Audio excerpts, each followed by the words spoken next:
तौसा शरीफ के नए तैनात होने वाले एएसपी सर्कल तौसा ने प्रेस क्लब्स के मेंबरान और अहदेदारान से मीटिंग की। इस बारे में रिपोर्ट दे रहे हैं मुनीर बलोच।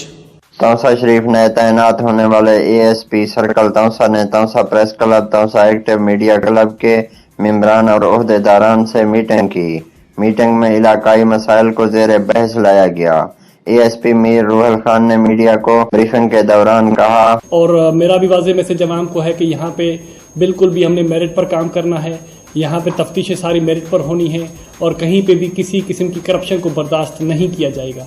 उसके अलावा मेरा ओपन मैसेज है यहाँ पे जराइम पेशा अफराद को कि जो भी डाकू हैं, जो भी चोर हैं, वो मेरे इलाके से या तो निकल जाए या तो पुलिस के पास पेश हो जाए, नहीं तो हम क्रैकडाउन करेंगे और किसी को भी बख्श नहीं किया जाएगा। कैमरा टीम के साथ मुनीर बलोच, लाइट न्यूज़, तौसा शरीफ।